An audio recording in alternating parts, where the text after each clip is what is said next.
back to another episode of Bach on a jazz bass.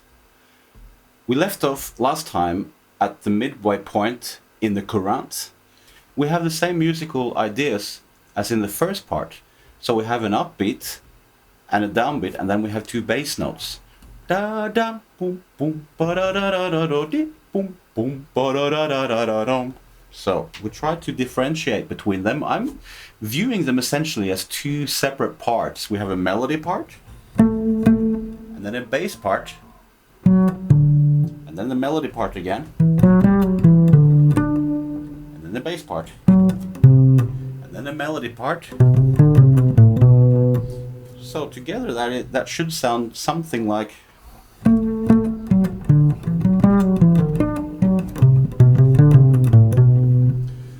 And if you see my fingering, the way I choose to finger this is I shift out of the first thumb position to play the 16th notes.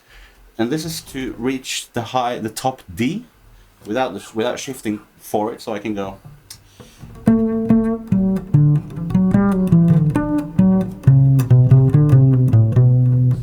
The same in the next bar.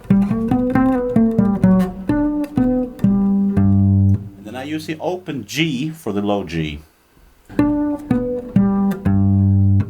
And then I'll continue in the same second position as earlier, meaning my thumb is on the E. It probably has a more academic name, but I don't remember, so sorry.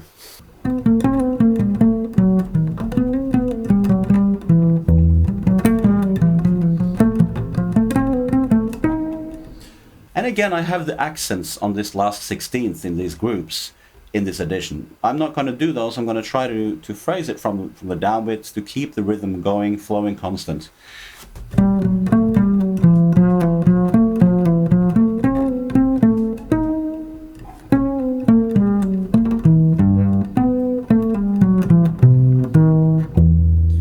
For this phrase, we need to have slightly creative fingering.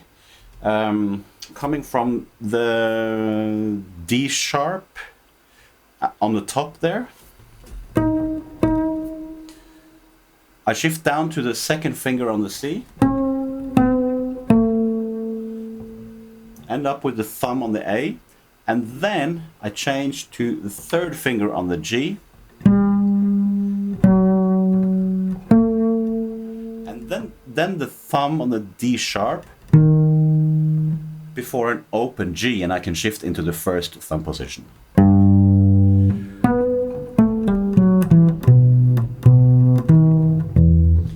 So we arrive at the bottom E, the harmonic, and it goes on with the same kind of material. Da da da da da da dum bum bum ba da da da da da dum bum bum ba da da da da da. So it's the same as throughout the movement.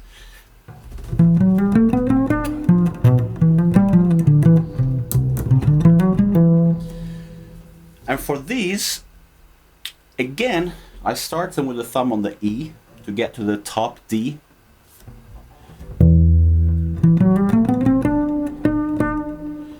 Then I shift down to the second finger for the F and the B.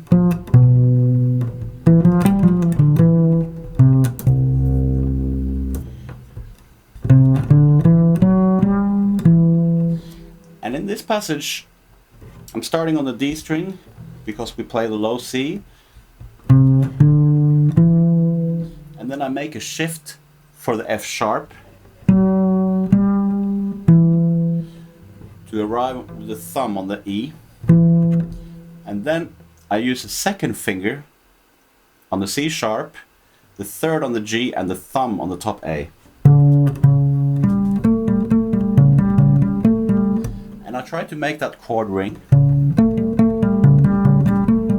And I shift to the first and second fingers for the next bar. Okay, so in connection this would be.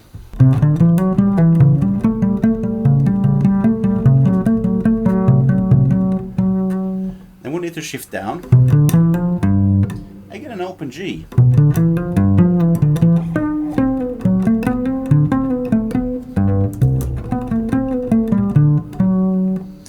And that shift is a little bit rocky. We just have to practice this as best we can to get from the and direct up to the B. And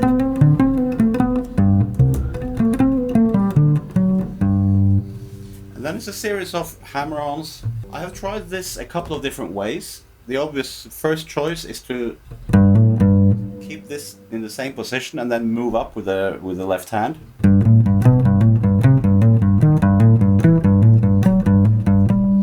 But it's so easy to get some slapping sounds like that when you get up towards the F sharp. This kind of thing, I don't want that. So I'm experimenting at the moment with kind of cheating, but it sort of works.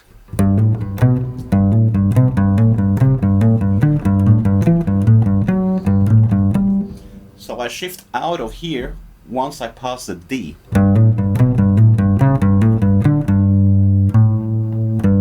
And then I kind of rake the G and the A.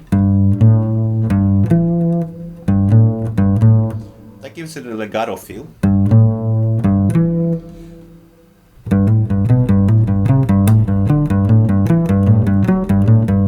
And then it goes on.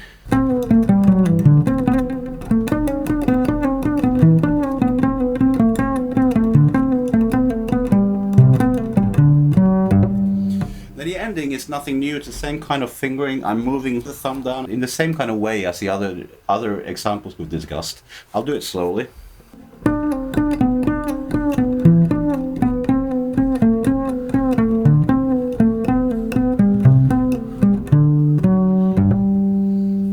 So in tempo it will be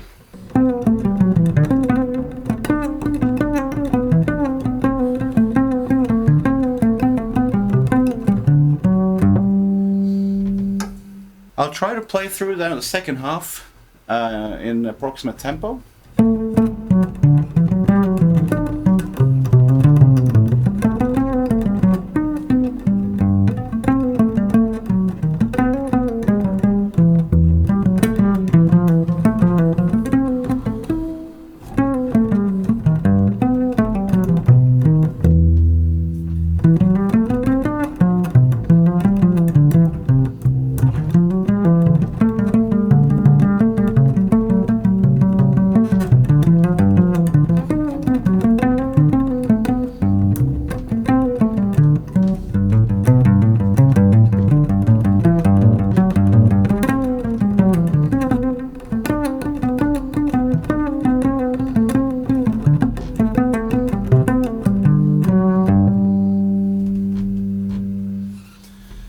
I hope this was useful.